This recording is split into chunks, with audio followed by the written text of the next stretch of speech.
Congratulations firstly on the film and an amazing performance in the film. Thank you. And thanks for talking to me today, especially on the back of what's been a huge few weeks. It has been, yeah. Met Gala, the big premiere at Cannes. Yeah. And now you're back in Australia. What's more difficult, actually playing this historically beloved character or having to do this legwork now and talking about it nonstop? No, honestly, it's such a pleasure to talk about the movie. This is one of my favorite films, and the fact that I get to be in it is pretty crazy to me. So I've really been enjoying this whole process. I think, it's been a long time coming. We've been working on this for almost 3 years now. So to get it out and to be able to talk about it with you and everybody, I'm having a ball. You're back home now, kind of. Have you had the chance to get back to WA and just have some downtime? No, not probably. I mean, I actually, a couple of years ago, moved to Melbourne. So I know, but I haven't been back to Perth in such a long time. I have some of my friends from Perth, though, are coming over for the Sydney premiere tomorrow night, which I'm so excited about. But I'm hoping to pop back there, I think, at the end of the year. I was going to ask too, have you had a chance to watch the film with your family yet? No, not yet. I hope so, probably tomorrow night. No, I've seen it twice now at Cannes and once before that. But yeah, hopefully tomorrow night. What is that experience like watching it with the people that you love? Does it change the way you watch your own performance? It's pretty, I think whenever you watch yourself, it's pretty awful.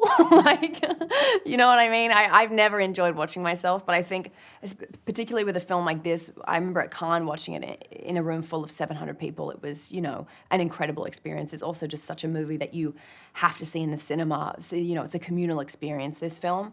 And so I think, to watch it, or, tomorrow night to be able to watch it with family, I think it will be really, really special. They've obviously supported me for so long, and I think to share that experience with them will be, I'm really looking forward to it. We're about 60 or 70 years removed from the peak of Elvis's career, and especially for the younger people, it feels like a lifetime away. When you first heard about the project and you were reading the script, what resonated about it with you?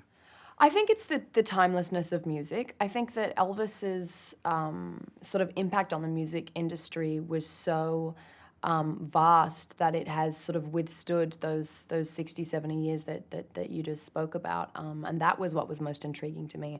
I obviously knew who Elvis was, but I didn't know where his music came from or what he was inspired by or the people in his life. So I think to learn about that, what made him the genius that he was really, interesting to me. This is a biopic in the truest sense of the word, spanning decades.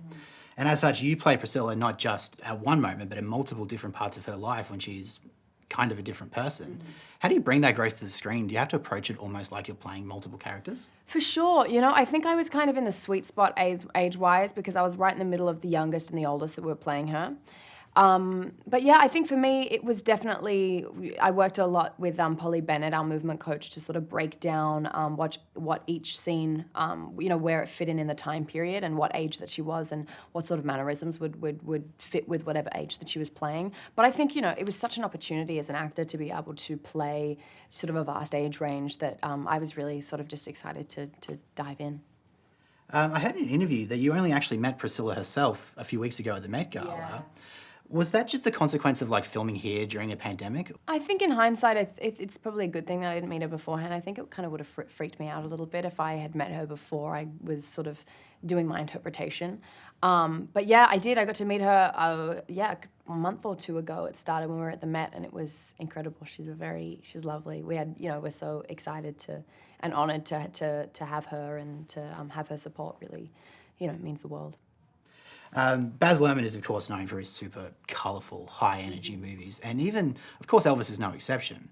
And when you watch even the more emotional, intimate scenes, it still has this energy to it that just moves so quickly. Do you feel that energy on set as well when you're shooting it? And how do you maintain that for a massive shoot like this? Absolutely. I mean, Baz is very one of a kind. He's sort of, he works on the fly and he's very, very curious and very open and very high energy, which I think, for a film like this, you need somebody who has that energetic backbone to sort of push everybody through. And having him, obviously, as the captain of the ship was unmatched. I think, we couldn't have made this film without that sort of energy. I think, Elvis's life was so bedazzling and energetic and filled with twists and turns that, to have him sort of leading us in that way was the best way. Yeah, it worked out really well.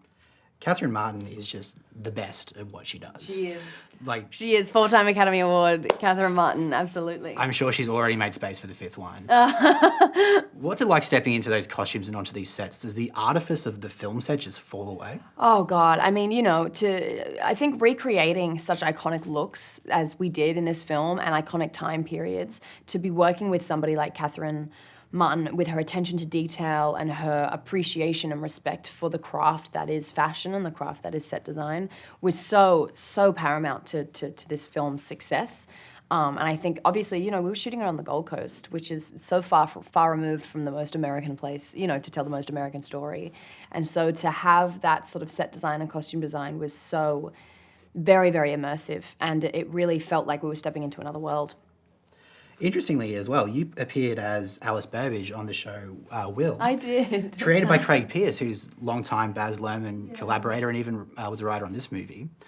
Obviously, the character and the world of that story was very different to this, but they share a lot of the same DNA, like in execution. Was there anything you took from that experience that you brought to Elvis? Absolutely. I mean, it's so funny that you remember that you did your homework. Will was sort of that same sort of interesting take on a biopic that was high energy and very sort of very similar in DNA, I guess, to Elvis in the way that it was very fantastical and it was such a modern take on a very classic story. And I think, Alice Burbage, God, that was so long ago. But she definitely had a strength to her. She definitely had a vulnerability to her and a femininity to her that I definitely carried on, I guess, into Priscilla in some regard. Awesome. Thank you so much for your time, Olivia. I won't Thank take up any you. more of it. Congratulations again on the movie and have a wonderful time at the premiere tonight. No worries. Thank you so much.